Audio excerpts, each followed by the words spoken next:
Savior, Bible-based non-denominational ministry. प्रभु यीशु के नाम में आप सभी को शालोम, प्रेज द लॉर्ड, जय मसीह की। एक बार फिर से आप सभी का बहुत बहुत स्वागत है। मैं हूं प्रभु यीशु मसीह में आपका भाई जेम्स। आशा करता हूं कि आप सब खुश होंगे, आनंद से होंगे, सुरक्षित होंगे और परमेश्वर के वचन में बढ़ रहे होंगे। मेरे प्यारे भाई बहनों, आज का विषय है अदन की वाटिका कहाँ स्थापित थी। हम जानते हैं कि अदन की वाटिका स्वर्ग में नहीं थी, अदन की वाटिका इस धरती पर ही थी।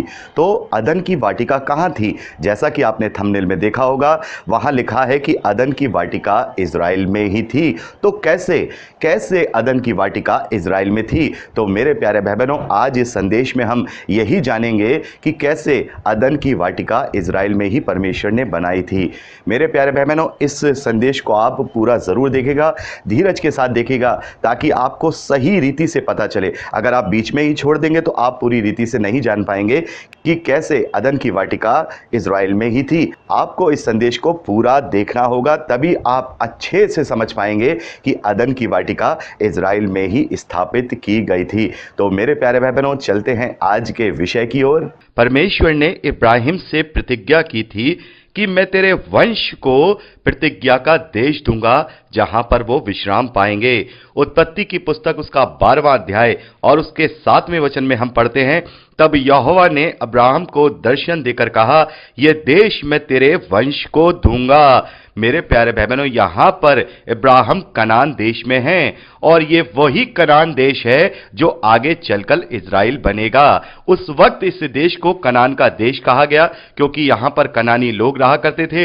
लेकिन आगे चलकर परमेश्वर ने उस प्रतिज्ञा के देश के रूप में इज़राइलियों को दिया और फिर इस कनान देश का नाम इज़राइल पड़ गया। तो यहां पर परमेश्वर ने इब्राहिम से प्रतिज्ञा की कि यह देश कनान यानी कि इज़राइल मैं तेरे वंश को दूंगा। और निर्गमन की पुस्तक में हम देखते हैं इसी बात को परमेश्वर ने मूसा से कहा कि इज़राइलियों से कह दे कि जो प्रतिज्ञा मैंने इब्राहिम, इसहाक और याकूब से की थी, वो प्रतिज्ञा का देश अब मैं तुम्हें देने वाला हूं। इस बात को हम निर्गमन की पुस्तक 6 अध्याय 7वें वचन से लेकर 8वें वचन तक पढ़ते हैं। तो मेरे प्यारे भाई बहनों, परमेश्वर ने इब्राहिम के वंश को प्रतिज्ञा के देश देने की प्रतिज्ञा की थी। और पौलुस कहते हैं कि प्रभु यीशु मसीह में जब हम विश्वास करते हैं तो हम इब्राहिम के वंश की प्रतिज्ञा के वारिस बन जाते हैं। तो मेरे प्यारे भाई बहनों, प्रभु यीशु मसीह के बाद जितने लोगों ने प्रभु यीशु मसीह पर विश्वास किया है वो भी इब्राहिम के वंश की प्रतिज्ञा के वारिस हो गए हैं।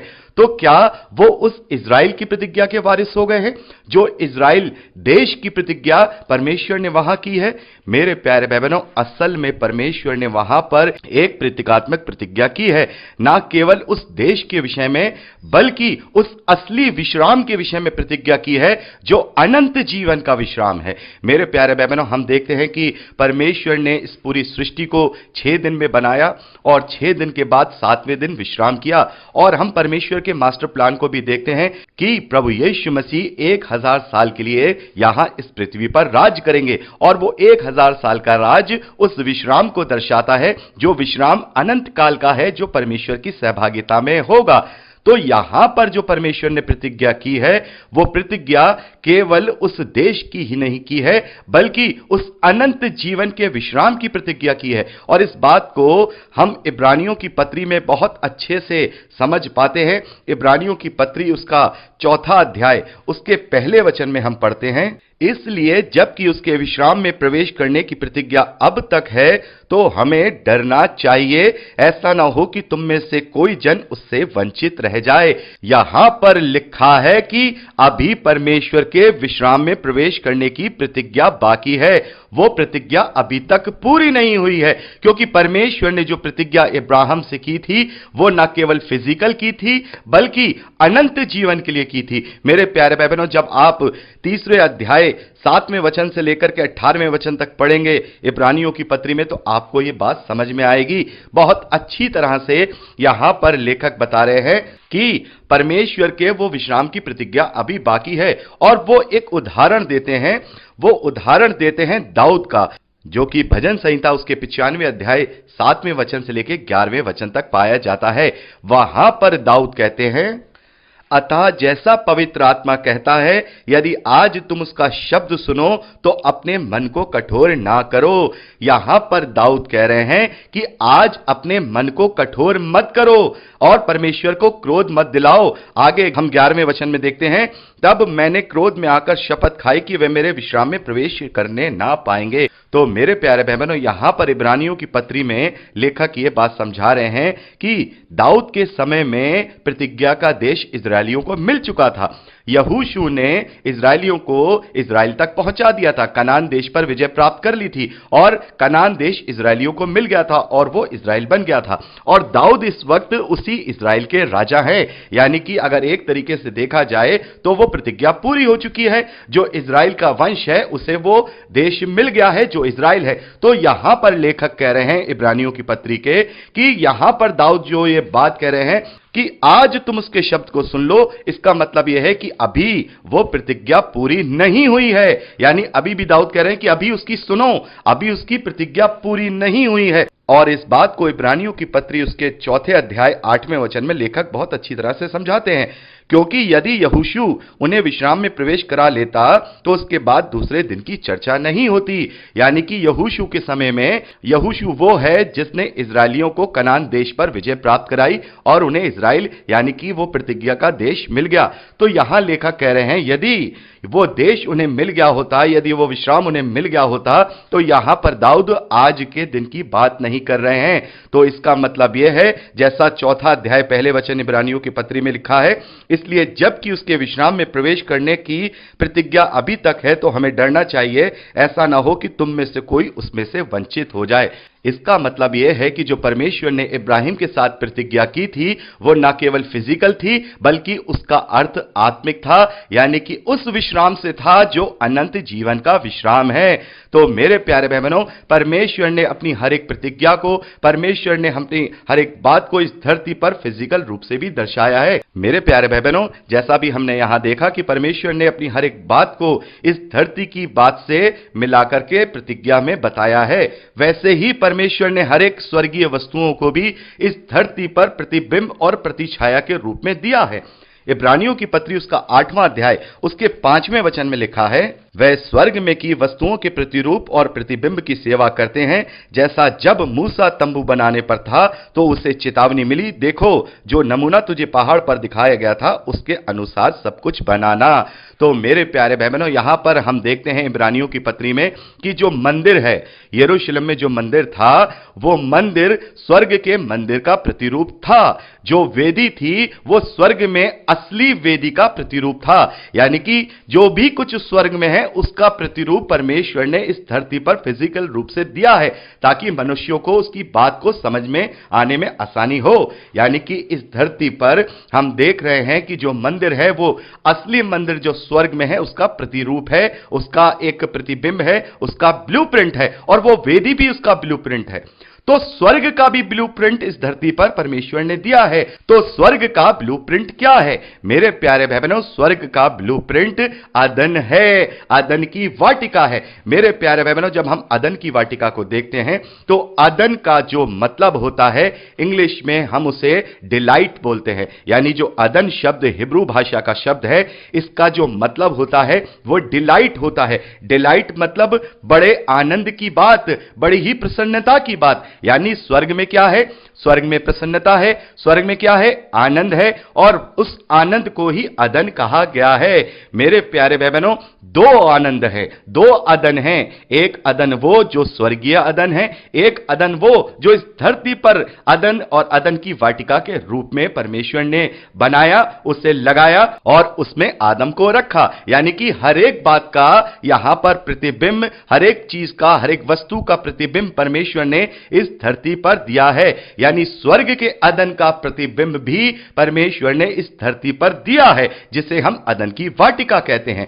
यह हेजकेल की पुस्तक उसका 28वां अध्याय उसके 13वें वचन को हम पढ़ते हैं, तू परमेश्वर की अदन नामक बारी में था। मेरे प्यारे बहनों, यहां पर लूसीफर शैतान के विषय में बात की जा रही है। जब आप इसे 11वें वचन से पढ़ेंगे तो आपको पता लगेगा यह बात लूसीफर के लिए की जा रही है। तो लूसीफर के लिए कहा जा रहा है कि तू परमेश्वर की अदन नामक बारी में था।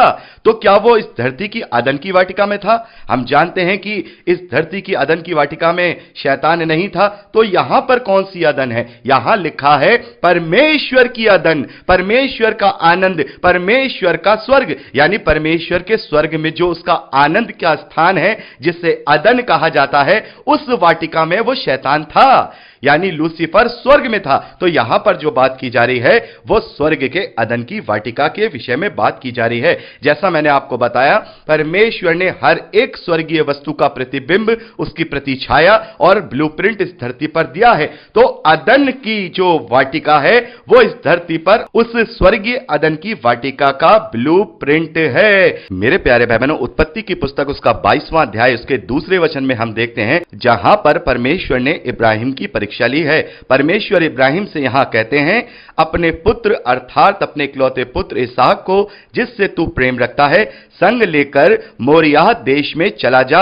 और वहां उसको एक पहाड़ के ऊपर, जो मैं तुझे बताऊंगा, होम बलि करके चढ़ाना। मेरे प्यारे भाई बहनों, हम सब जानते हैं परमेश्वर ने इब्राहिम की परीक्षा ली और परीक्षा यह थी कि उससे कहा कि तू अपने इकलौते पुत्र की बलि चढ़ा दे। और यहां पर हम देखते हैं कि उससे कहा कि तू मोरिया देश में चला जा, मोरिया देश में चला जा और वहां पर मैं तुझे बताऊंगा कि तुझे कौन से पहाड़ पर यह बलि देनी है।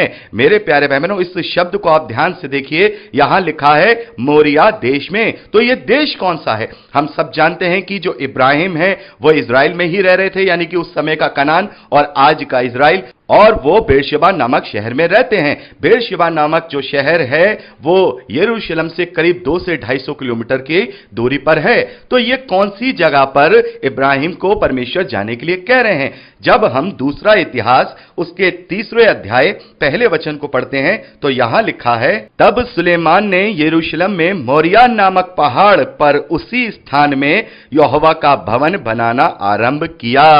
यहां पर हम देखते हैं कि सुलेमान ने जो परमेश्वर का मंदिर बनाया है वो यरूशलेम में मोरिया नामक पहाड़ पर बनाया है। यानी कि ये जो मोरिया नामक देश है या मोरिया नामक जो ये पहाड़ की श्रृंखला है, ये यरूशलेम में है। तो इसका मतलब यह है कि परमेश्वर ने इब्राहिम को यरूशलेम में बुलाया। उस वक्त जो यरूशलेम का नाम मोरिया नामक पहाड़ के ऊपर रखा गया होगा, तो इसका मतलब यह है कि परमेश्वर ने एग्जैक्ट उस जगह पर इब्राहिम को बुलाया जहां पर सुलेमान के द्वारा मंदिर बनेगा या फिर उसकी वेदी बनाई जाएगी। तो यहां पर हम देखते हैं कि परमेश्वर ने इस धरती पर इब्राहिम के द्वारा जो बलि चढ़ाने का जो स्थान बताया वो यरूशलेम का वही स्थान बताया जहां पर भविष्य में सुलेमान के द्वारा मंदिर बनेगा। तो मेरे प्यारे भाई बहनों, यह बात किस चीज को दर्शाती है? जब हम इब्राहिम की इस बलि के विषय में देखते हैं, जब हम उत्पत्ति की पुस्तक 22वां अध्याय पूरा पढ़ते हैं तो वहां देखते हैं कि इब्राहिम बलि देने पर था, लेकिन परमेश्वर उसे, इसहाक है, उसे बचा लेते हैं और वहां पर उसको यह बताया जाता है कि तू इस बात को मत कर, परमेश्वर तुझसे बहुत प्रसन्न है। और उसकी जगह एक मेढ़ा वहां पर आ जाता है और इब्राहिम उस मेढ़े की बलि चढ़ाते हैं। तो मेरे प्यारे भाई बहनों, यहां पर हम देखते हैं कि इब्राहिम के इकलौते पुत्र की बलि किस चीज को इंडिकेट करती है? मेरे प्यारे भाई बहनों, इब्राहिम के इकलौते पुत्र की बलि की डिमांड जो परमेश्वर ने की, जो कि परमेश्वर ने होने नहीं दी, वो उस प्रेम को दर्शाती है जो परमेश्वर भविष्य में इस धरती के लिए करने वाला था, इस मानव जाति के लिए करने वाला था। वो अपने इकलौते पुत्र को बलिदान करने वाला था। तो ये जो बलिदान है मेरे प्यारे भाई बहनों, ये परमेश्वर के इकलौते पुत्र के बलिदान को इंडिकेट कर रहा है। और जो वो वेदी है जहां पर वो बलिदान किया गया, जैसा मैंने आपको बताया, ये यरूशलेम की वही जगह है जहां पर मंदिर बनाया गया। तो इसका मतलब यह है कि ये बलिदान प्रभु यीशु मसीह के बलिदान को इंडिकेट कर रहा है और ये वेदी स्वर्ग की वेदी को इंडिकेट कर रही है। जैसा हमने अभी इब्रानियों की पत्री 8वें अध्याय 5वें वचन में पढ़ा कि स्वर्ग में की सब वस्तुएं इस धरती पर प्रतिबिंब के रूप में वेदी हो चाहे मंदिर हो बनाई गई हैं, यानी कि ब्लूप्रिंट है। तो मेरे प्यारे भाई बहनों, जैसा कि हम बात कर रहे थे कि मंदिर का ब्लूप्रिंट इस धरती पर है और वेदी का ब्लूप्रिंट इस धरती पर है, उसका एक प्रतिबिंब के रूप में यहां है। तो अदन यानी कि वो जो सारी वस्तुएं स्वर्ग में हैं, जो मंदिर है, जो वेदी है, वो कहां है? वो स्वर्ग में उस परमेश्वर के अदन की वाटिका में है जो स्वर्ग में है। तो इसका मतलब यह है कि स्वर्ग के अदन की वाटिका का स्वरूप भी इस धरती पर होगा। तो जब मंदिर यरूशलेम में है, वेदी यरूशलेम में है, और जो इब्राहिम है उनकी जो पहली बलि है वो भी यरूशलेम में हुई, तो फिर यह स्वर्ग का प्रतिरूप जो अदन इस धरती पर है, अदन की वाटिका जो इस धरती पर है, वो कहां हो सकता है? मेरे प्यारे भाई बहनों, इसका मतलब वो अदन की वाटिका भी यरूशलेम या पूरा इज़राइल है। मेरे प्यारे भाई बहनों, जैसा कि हमने बात की, परमेश्वर की प्रतिज्ञा अनंत विश्राम के विषय में है, और उसका प्रतिरूप अदन के रूप में वो कनान का देश, वो इज़राइल का देश है। यानी कि परमेश्वर ने आदम के लिए जो वाटिका लगाई थी वो इज़राइल में ही लगाई थी। यानी कि जो अदन की वाटिका है, या हम कहें अदन है, वो इज़राइल में है, वो इज़राइल में ही है। तो मेरे प्यारे भाई बहनों, हमने देखा कि यहां पर ये संभावनाएं बन रही हैं कि जैसे परमेश्वर का मंदिर, परमेश्वर की वेदी का जो प्रतिरूप है वो यरूशलेम में है, तो इसका मतलब वो अदन जो स्वर्ग में है उसका प्रतिरूप भी इज़राइल में ही होना चाहिए। आइए पता लगाते हैं कि कैसे यह इज़राइल में ही हो सकता है। मेरे प्यारे भाई बहनों, आप में से जो विज्ञान के स्टूडेंट हैं वो इस बात को समझ सकते हैं कि पहले ये जो धरती था इसका शेप अलग था। जो लोग नहीं जानते हैं मैं आपको बता दूं, जैसे कि अभी हम जब वर्ल्ड का मैप देखते हैं तो उसमें 7 कॉन्टिनेंट देखते हैं। North America, south America, Europe, Africa, Asia, Australia, हम ये सारे कॉन्टिनेंट अलग अलग देखते हैं। अंटार्कटिका अलग देखते हैं, सारे अलग अलग देखते हैं। लेकिन विज्ञान के अनुसार और बाइबल के अनुसार ये जो धरती थी, ये जो पूरे कॉन्टिनेंट थे, ये सब एक कॉन्टिनेंट थे। यानी कि ये सारी धरती एक साथ जुड़ी हुई थी, जैसा कि आप फोटो में देख सकते हैं। मैंने आपको फोटो प्रोवाइड कराया है। और इस कॉन्टिनेंट को जो सिंगल कॉन्टिनेंट हुआ करता था, इसे पेंजिया कहा जाता है। ये पेंजिया है, यानी अमेरिका, यूरोप, अफ्रीका, इंडिया, ये सब मिले हुए थे और ये प्रारूप अलग था। तो मेरे प्यारे भाई बहनों, जब ये पेंजिया था, यानी कि कोई 7 कॉन्टिनेंट नहीं, केवल एक कॉन्टिनेंट था, तब परमेश्वर ने इस धरती पर अदन की वाटिका को लगाया। तो मेरे प्यारे भाई बहनों, हम देखते हैं कि उसके बाद परमेश्वर ने इस धरती पर नूह के समय में जल प्रलय लाया, और जल प्रलय ला करके पूरी मानव जाति इस धरती की जो थी वो नष्ट हो गई। और जल प्रलय भी तभी संभव हो सकता है जब एक कॉन्टिनेंट हो। 7-8 कॉन्टिनेंट्स होंगे तो जल प्रलय करने में बहुत मुश्किल होगी। तो उसका मतलब जो पेंजिया की थ्योरी साइंस की है वही बाइबल की थ्योरी है। यानी कि एक ही जमीन है और उस जमीन पर जल प्रलय आया, और जल प्रलय के साथ ही जो लोग थे जो परमेश्वर के विरोध में थे वो सब नष्ट कर दिए गए। और मेरे प्यारे भाई बहनों, ये जो अदन की वाटिका इज़राइल में लगाई गई थी, इस वाटिका का भी शेप बदल गया। यानी कि वो वाटिका पूरी तरह से नष्ट हो गई और उसमें जो जीवन का वृक्ष था वो परमेश्वर ने स्वर्ग में उठा लिया, जैसा कि हम प्रकाशित वाक्य में देखते हैं। यानी कि जो इस धरती की जो शक्ल है वो बदल गई। और उसके बाद उत्पत्ति की पुस्तक 10वें अध्याय 25वें वचन में हम पढ़ते हैं, यह धरती बट गई। यानी कि जो एक कॉन्टिनेंट था वो जल प्रलय के बाद धीरे धीरे 7 कॉन्टिनेंट्स में बट गया। मेरे प्यारे भाई बहनों, जिस तरीके से इस धरती का शेप बदला, वैसे ही इज़राइल का भी शेप थोड़ा बदल गया। पहले जब अदन की वाटिका यहां पर था तब शेप अलग था, और आज के परिवेश में जो हम देख रहे हैं वो शेप अलग था। जब हम उत्पत्ति की पुस्तक में अदन की वाटिका का वर्णन पढ़ते हैं तो वहां पर हम एक नदी के विषय में देखते हैं। वहां पर एक महानदी से उसे सींचा जाता था, और वो महानदी 4 दिशाओं में अलग अलग धाराओं में बट जाती है। तो मेरे प्यारे भाई बहनों, अभी तो हम ऐसी कोई भी यहां पर नदी नहीं देख रहे हैं जो एक नदी हो और 4 धाराओं में बट जाए। लेकिन 2 नाम जो हम यहां उन 4 धाराओं में से देखते हैं, पहला नाम हम देखते हैं फरात का और दूसरा नाम देखते हैं हिद्दिकेल का। ये दोनों नदियां हम टर्की और ईरान के बीच में बहती हुई देखते हैं, जिन्हें फरात और टाइगर नदी कहा जाता है। तो यहां हम देखते हैं कोई भी एक नदी नहीं है, 4 नदी नहीं है। तो जैसे हम देखते हैं कि पूरी दुनिया एक पेंजिया के रूप में थी, उसके बाद कॉन्टिनेंट्स अलग हो गए, तो इस धरती का भौगोलिक जो शेप था वो भी चेंज हो गया। तो मेरे प्यारे भाई बहनों, इसकी बहुत बड़ी संभावना है कि जो इज़राइल में जॉर्डन नदी बहती है, जिसे हम यरदन नदी कहते हैं, यही वो महानदी है जिसमें से 4 धाराएं फूटती थीं। यही वो महानदी है, क्योंकि ये वो महानदी है जिसमें प्रभु यीशु मसीह ने बपतिस्मा लिया है। मेरे प्यारे भाई बहनों, ये वही नदी है जो अदन की वाटिका को सींचती थी। ये यरदन नदी, ये जॉर्डन नदी ही वो नदी है जो अदन की वाटिका को सींचती थी। मेरे प्यारे भाई बहनों, जब हम उत्पत्ति की पुस्तक दूसरा अध्याय पढ़ते हैं तो वहां पर अदन की वाटिका का जो हम वर्णन पढ़ते हैं तो वहां पर हम 8वें वचन को पढ़ते हैं। बड़े ध्यान से इस वचन को आप ध्यान से सुनिएगा। देखिए यहां क्या लिखा है, और यहोवा परमेश्वर ने पूर्व की ओर अदन में एक वाटिका लगाई। क्या लिखा है? परमेश्वर ने पूर्व में अदन में एक वाटिका लगाई, यानी कि अदन नामक जगह पर उसके पूरब में वाटिका लगाई। यहां पर हम उस वाटिका का नाम अदन नहीं देख रहे हैं, यहां देख रहे हैं कि परमेश्वर ने अदन नामक जगह पर उसके पूरब में वाटिका लगाई, यानी कि अदन पूरी जगह है और वाटिका उसमें एक अलग जगह है। मेरे प्यारे भाई बहनों, इसको बड़े ध्यान से सुनिएगा। मैंने इसके सारे ट्रांसलेशन देखे हैं, जितनी भाषाएं मुझे आती हैं उसमें मैंने इसको चेक किया है। वहां पर यही है कि अदन में पूरब में वाटिका लगाई, यानी अदन का एरिया है उसमें एक वाटिका लगाई है। तो मेरे प्यारे भाई बहनों, जैसा कि हमने अभी बात की, जो अदन है वो तो इज़राइल है, वो अदन पूरा कनान देश वो इज़राइल है, और उसके पूरब में वाटिका लगाई। मेरे प्यारे भाई बहनों, पूरब में वाटिका लगाई, तो ये पूरब क्या है?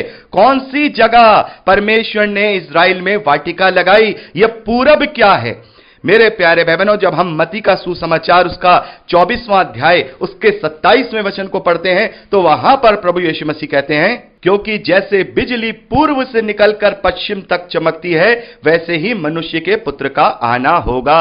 यहां प्रभु यीशु मसीह कह रहे हैं कि जैसे पूरब से बिजली निकल के पश्चिम तक चमकती है, वैसे ही मनुष्य के पुत्र का आना होगा।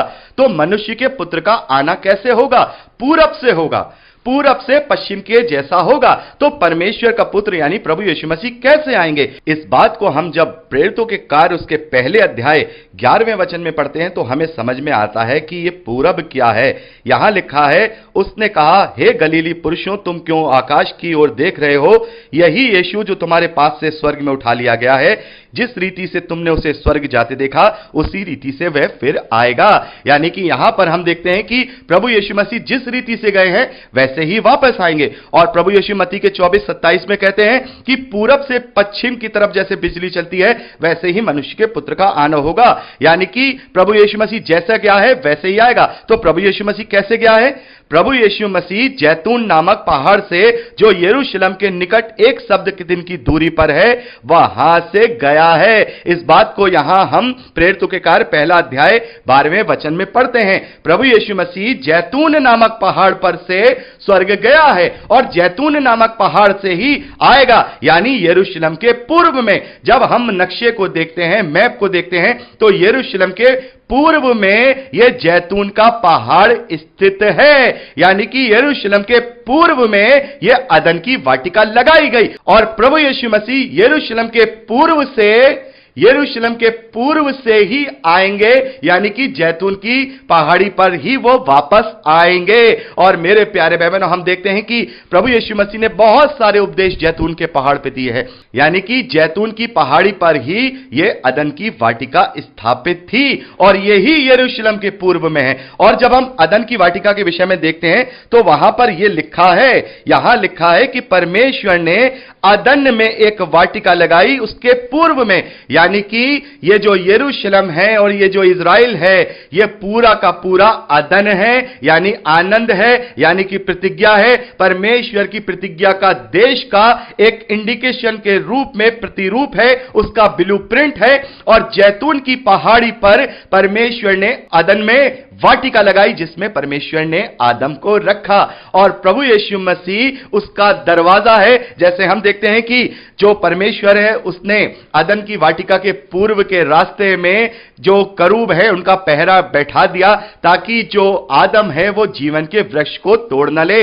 तो प्रभु यीशु मसीह उसी पूर्व के गेट को तोड़ करके आएगा, क्योंकि वो उसी गेट को तोड़ करके गया है, क्योंकि उसने अब जीवन के वृक्ष के फलों को देने की प्रतिज्ञा हमें दी है। जब हम प्रकाशित वाक्य पढ़ते हैं तो वहां पर हम देखते हैं कि जो लोग जिनका नाम जीवन की पुस्तक में होगा, वो उस जीवन के वृक्ष से फल खाएंगे। तो प्रभु यीशु मसीह उस द्वार को तोड़ के आएगा जो पूरब से है, जो जैतून की पहाड़ पर है। जैसे प्रभु ने कहा मत्ती के सुसमाचार 24वें अध्याय 27वें वचन में कि मनुष्य का पुत्र पूरब से जैसे पश्चिम तक बिजली आती है वैसे ही आएगा, यानी जैतून के पहाड़ से गया और जैतून के पहाड़ से ही वो वापस आएगा।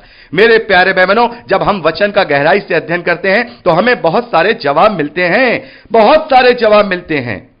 मेरे प्यारे बहनों, हम देखते हैं कि जो अदन है वो इज़राइल है, और उस अदन में वाटिका उस जैतून के पेड़ पर है।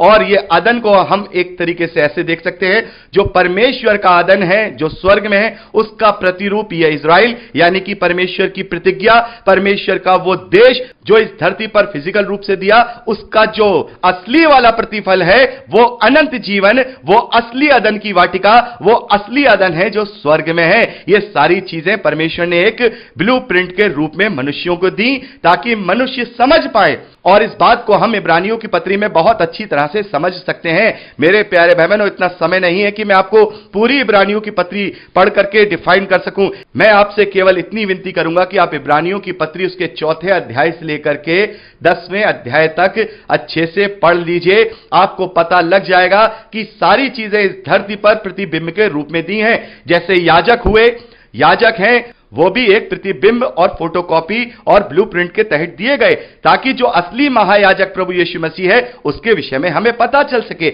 जो बलि यहां पर चढ़ाई गई वो भी इंडिकेशन के रूप में दी गई, ताकि प्रभु यीशु मसीह का उत्तम बलिदान चढ़ सके। और जो मंदिर और जो वेदी है वो भी प्रतिबिंब और प्रतिरूप के रूप में दी गई, ताकि उस असली वेदी पर जो स्वर्ग में है वो महायाजक प्रभु यीशु मसीह अपने उत्तम लहू का बलिदान चढ़ाकर एक ही बार में पापों का छुटकारा दे सके। तो मेरे प्यारे बहनों, यहां पर हमने विस्तार से जाना कि इस धरती पर अदन की वाटिका कहां है।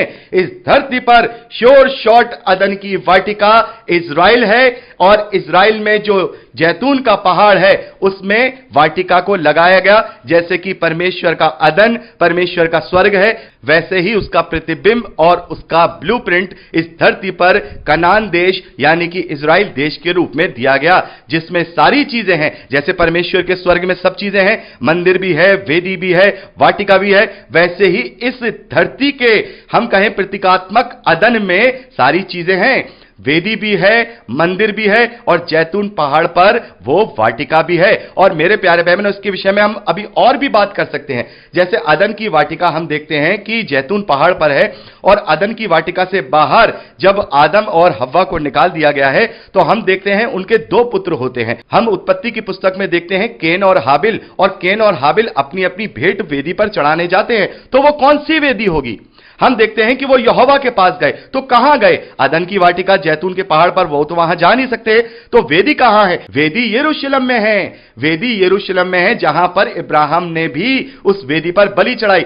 तो सबसे पहली बलि जो है वो हाबिल के द्वारा चढ़ाई गई उस वेदी पर, जो इस धरती के अदन में वहां प्रतीकात्मक रूप से दी गई है। तो मेरे प्यारे बहनों, इस प्रकार से हम ये जानते हैं कि इस धरती पर जो अदन की वाटिका है वो इज़राइल में है, और इज़राइल में यरूशलेम के जैतून के पहाड़ पर वो वाटिका लगाई गई जहां पर आदम और हव्वा को रखा गया था। और उसके बाद जल पड़ने के बाद नूह के समय में यह अदन की वाटिका नष्ट हो गई। इसमें से जो जीवन का वृक्ष था वो परमेश्वर ने अपने स्वर्ग में उठा लिया, और इसी रीति से परमेश्वर इन सारी बातों को दिखाकर अपनी उस प्रतिज्ञा को, उस असली अदन की वाटिका को, उस असली विश्राम को जो स्वर्ग के राज्य में है बता रहा है। और इब्रानियों की पत्री 4:1 में लिखा है कि अभी उसकी प्रतिज्ञा बाकी है, इसलिए डरो कि हमें उस प्रतिज्ञा तक पहुंचना है जो असली प्रतिज्ञा है। कहीं ऐसा ना हो कि यहां पर हम ये जो भौतिक वस्तुएं देखकर आनंदित हो जाएं, लेकिन वो असली जो हमारे लिए अदन की वाटिका रखी हुई है उससे वंचित हो जाएं। इसलिए सावधान रहें, जागृत रहें। तो आप लोगों ने देखा कि हमने ये बाइबल से जाना कि अदन की वाटिका इज़राइल में ही स्थापित की गई थी। जैसे कि हर एक प्रतिज्ञा, हर एक बात जो स्वर्ग में स्थापित है, परमेश्वर ने इस धरती पर उसका एक प्रतिबिंब, उसकी एक प्रतिछाया या कहें उसका ब्लूप्रिंट हमें दिया है। वैसे ही जो प्रतिज्ञा परमेश्वर ने इब्राहिम के वंश के साथ की है उस देश के विषय में, जो कनान का देश है, जो इज़राइल का देश है, वो भी इस दुनिया के प्रतीकात्मक रूप से ही दी है। असली प्रतिज्ञा जैसे हमने जाना, असली प्रतिज्ञा वो अनंत जीवन है। वैसे ही जैसे स्वर्ग में सारी चीज़ें हैं, वैसे ही इस धरती पर दी गई हैं। तो मेरे प्यारे भाई बहनों, आशा करता हूं कि आप इस कॉन्सेप्ट को अच्छे से समझने पाएंगे। और यदि आपको कोई क्वारीज हो, यदि आपको कोई और सवाल पूछने हो, यदि आपको अच्छे से समझ में नहीं आया हो, तो कमेंट्स में ज़रूर लिखिएगा। मैं कोशिश करूंगा कि इसके विषय में एक और संदेश बनाऊं, ताकि आप जो लोग और जानना चाहते हैं मैं विस्तार से आपको बता पाऊं। तो आज के लिए इतना ही, मिलते हैं फिर एक नए टॉपिक के साथ, एक नए विषय के साथ। तब तक के लिए सुरक्षित रहिए, आनंदित रहिए। यीशु के सामर्थ्य नाम में आमीन। Praise the Lord. जय मसीह की।